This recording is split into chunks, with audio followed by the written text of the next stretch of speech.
ಇನ್ನು Ranya gold smuggling case ರಹಸ್ಯ ದಿನದಿಂದ ದಿನಕ್ಕೆ ಬಯಲಾಗ್ತಲೇ ಇದೆ. ರನ್ಯಾ ದುಬೈಗೆ ಹೋಗಿದ್ದು, ಅಲ್ಲಿಂದ ಚಿನ್ನ ತಂದಿದ್ದು, ಚಿನ್ನವನ್ನ ಏರ್ಪೋರ್ಟ್ಗೆ ಹೇಗೆ ಸಾಗಿಸಲಾಯಿತು, ಇದೆಲ್ಲವೂ ಕೂಡ ತನಿಖೆಯಿಂದ ಬಯಲಾಗಿದೆ. ಈ ಮಧ್ಯೆ ರನ್ಯಾ ವಿರುದ್ಧ ಅವಾಚ್ಯ ಪದ ಬಳಸಿ ತೇಜೋವಧೆ ಮಾಡಿದ್ದಾರೆ ಅಂತ ಶಾಸಕ ಯತ್ನಾಳ್ ವಿರುದ್ಧ ಅಕುಲ ಅನುರಾಧ ಅನ್ನೋರು ದೂರು ನೀಡಿದ್ದಾರೆ.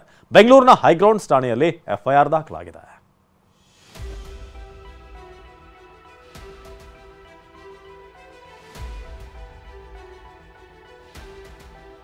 ಒಂದಲ್ಲ ಎರಡಲ್ಲ 5 ವರ್ಷ 90 ಬಾರಿ ರನ್ಯಾ ಫಾರಿನ್ ಟೂರ್.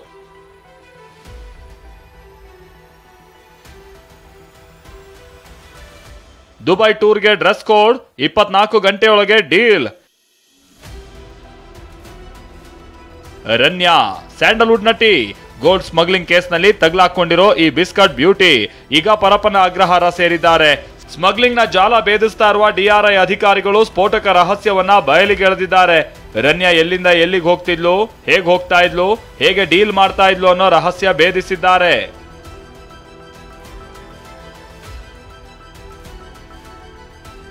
ಎರಡ್ 2020ರಿಂದ ಈವರೆಗೂ ಒಂದಲ್ಲ ಎರಡಲ್ಲ ಬರೋಬ್ಬರಿ 90 ಬಾರಿ ವಿದೇಶಿ ಪ್ರಯಾಣ ಮಾಡಿರುವ ರನ್ಯಾ ಬೆಂಗಳೂರಿನಿಂದಲೇ 60 ಬಾರಿ ಫ್ಲೈಟ್ ಹತ್ತಿದ್ದಾಳೆ.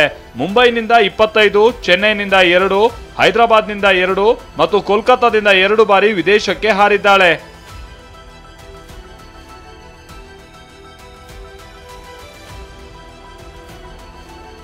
ಸ್ಮಗ್ಲಿಂಗ್ ಮಾಡಲು ಡ್ರೆಸ್ ಕೋಡ್ ಇಟ್ಕೊಂಡಿದ್ದ ರನ್ಯಾ ದುಬೈಗೆ ಹೋಗುವಾಗ ಕ್ಯಾಶುವಲ್ ಡ್ರೆಸ್ ಹಾಕ್ತಾ ಇದ್ಲು.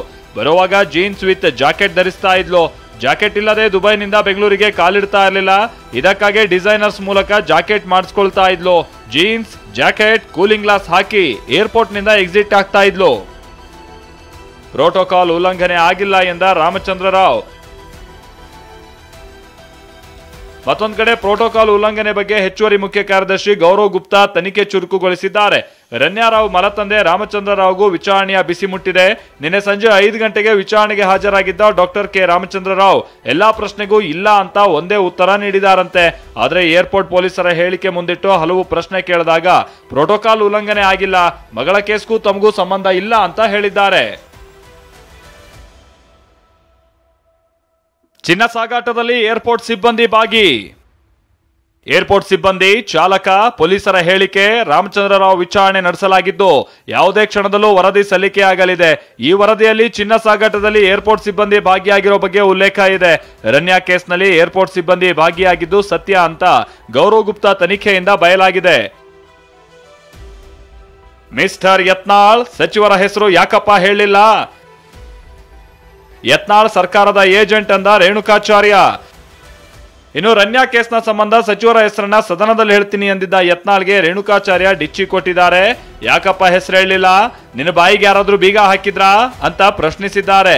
ಯಾಕೆ ಹೆಸರು ಹೇಳಿಲ್ಲ ಅಂದ್ರೆ ಯತ್ನಾಳ್ ಸರ್ಕಾರದ ಏಜೆಂಟ್ ಅಂತ ಬಾಂಬ್ ಸಿಡಿಸಿದ್ದಾರೆ. ಇವತ್ತಿಗೂ ಕಾಂಗ್ರೆಸ್ಸಿನ ವಿರುದ್ಧವಾಗಿ ಈ ಮನುಷ್ಯ ಮಾತಾಡ್ತಾ ಇಲ್ಲ. ಇವತ್ತು ನೋಡಿ ಸಂಪೂರ್ಣವಾಗಿ ಸರ್ಕಾರ ವಿಫಲವಾಗಿದೆ, ಟೇಕಪ್ ಆಗಿಲ್ಲ. ಆದರೆ ಒಳ್ಳೆ ಒಂದು ಕಡೆ ಸರ್ಕಾರದ ಏಜೆಂಟರಾಗಿ ಇವರು ಕೆಲಸವನ್ನು ಮಾಡ್ತಾ ಇದ್ದಾರೆ. ಒಂದ್ಸರಿ ಸಿದ್ದರಾಮಯ್ಯ ಅವರು ಹೊಗಳ್ತಾರೆ, ಇವರು ಹೋಗ್ತಾರೆ, ಇವರು ಅವ್ರು ಹೊಗಳ್ತಾರೆ. ನನ್ನದೇನೂ ತಪ್ಪೇ ಇಲ್ಲ ಅಂತ ಡಿಆರ್ಐ ಅಧಿಕಾರಿಗಳ ವಿರುದ್ಧವೇ ದೂರಿನ ಸುರಿಮಳೆ ಸುರಿಸಿದ್ದ ರನ್ಯಾ ಬಂಡವಾಳವನ್ನ ಡಿಆರ್ಐ ಅಧಿಕಾರಿಗಳು ಬಯಲು ಮಾಡ್ತಿದ್ದಾರೆ. ಆದ್ರೆ ಚಿನ್ನದ ಹಿಂದಿರುವ ಸಚಿವರು ಯಾರು ಅನ್ನೋದೇ big suspense. Bureau report, TV9.